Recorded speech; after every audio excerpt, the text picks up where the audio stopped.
naghihirap ang buhay ng mga magsasaka. Dahil kulang sila sa pagsisikap.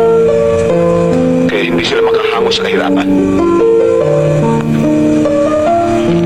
Alam mo, Manuel, kung ikaw man ay isang magsasaka, magtrabaho ka man ang buong maghapon sa iyong bukid, ay wala rin mangyayari sa buhay mo.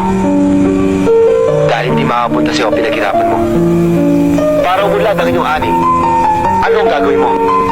Pupunta ka sa bangko, uutang ka sa kanila, pambili ng abono at mga gamot, pamuksa ng peste. Sino ba nagmamayari ng mga bangko? Ng mga tindahan ng mga gamot? Ang ilang mayayaman na siya nagmamayari ng mga kiskisan at mga bodega na siya pinag-iimbakal ng mga bigas. At ngayon, kapag ibinenta mo ang iyong bigas, sino ang bibili? Sila rin. At sa presyong gusto nila. At kapag wala ka ng bigas, kanino ka bibili? Sa kanila rin. At sa presyong mataas. Ngayon, Manuel, sabihin mo sa akin kung paano uunlad ang buhay ng isang magsasaka sa ganyang kalagayan.